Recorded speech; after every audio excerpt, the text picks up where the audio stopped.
Hey guys, how you doing? Here on day 200,300,899 and 2 of the COVID-19 quarantine.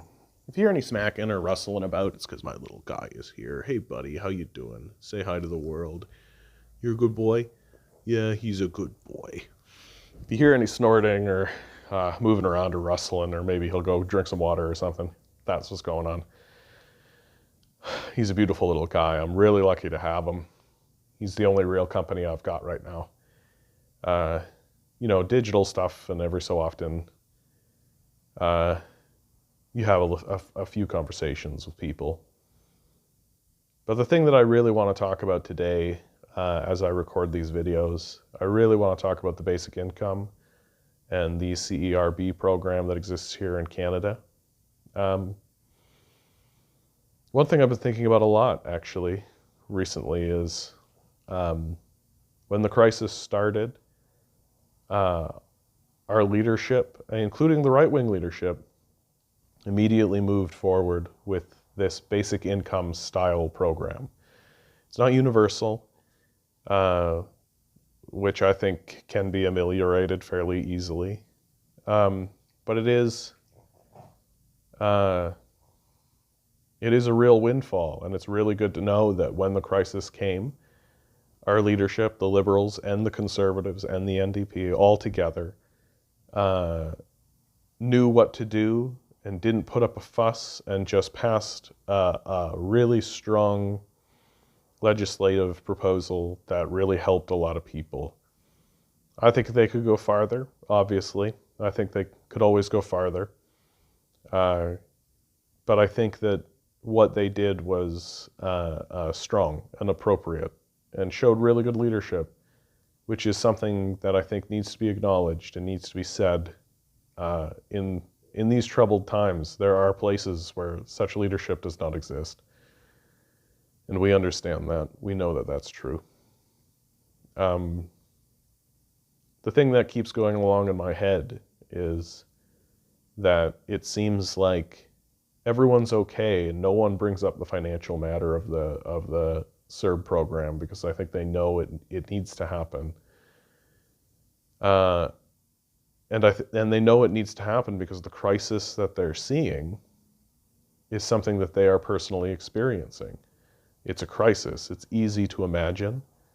It's easy to see the consequences of. And it affects you as an individual personally and directly. And what I'm most concerned about, like I personally, and I know plenty of people, most everybody I do know, needed to be helped with the CERB program. They needed that help. And without it, it would plunge my life into a real desperate hardship. It would have been a real desperate hardship right away. And it wouldn't have been, I would have been facing eviction.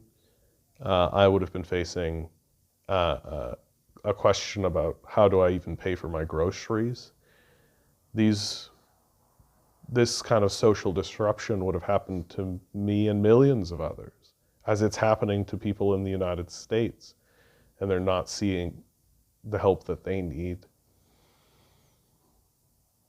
And so, but the real thing I think about is what's going to happen after the crisis to the people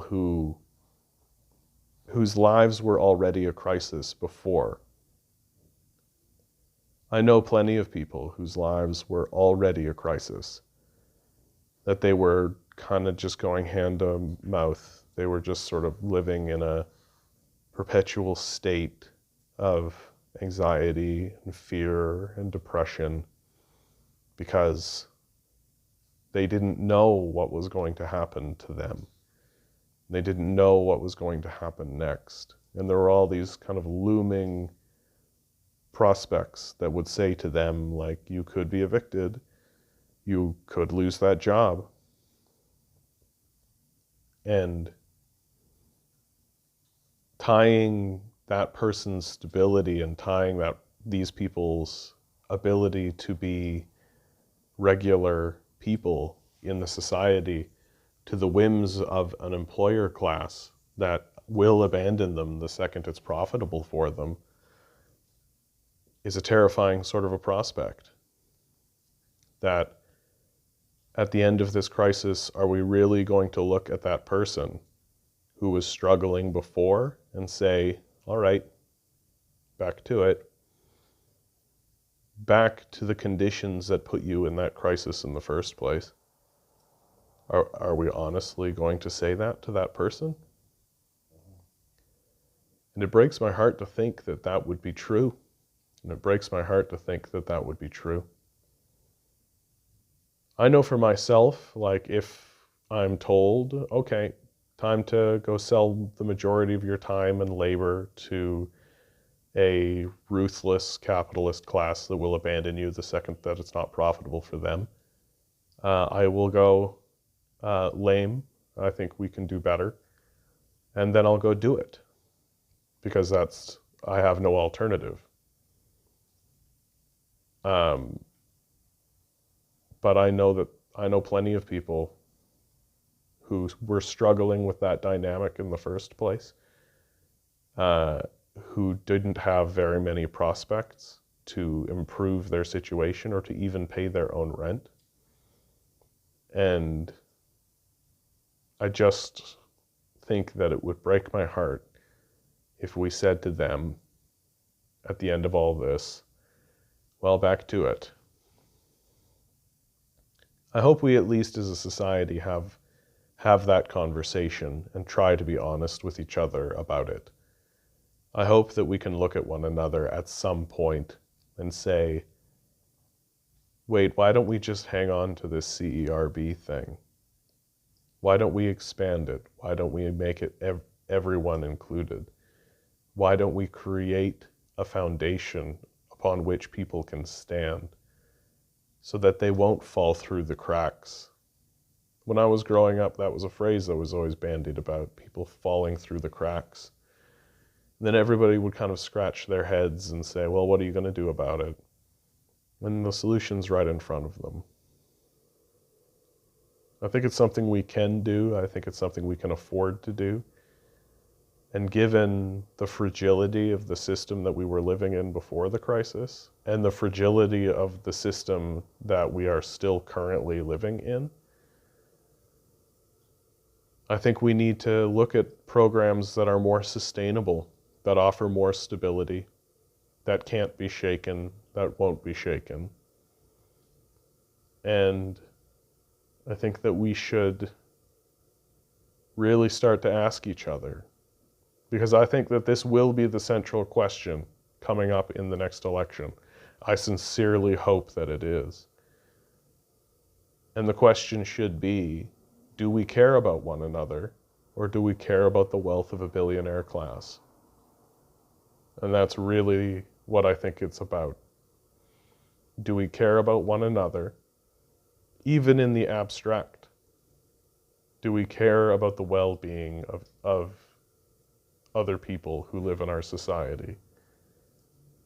Or do we care that numbers go up in some guy's bank account who will never meet because of the promise of some kind of grand wealth that can be attained by an individual? To me, it seems like a no-brainer, but I'm consistently surprised by the people around me. Well, that's my bit, and that's what I wanted to say. That I hope that we make the choice to care about one another. And I hope we make that decision. I hope you're all doing well. Hug someone nearby. Tell your family and friends that you love them.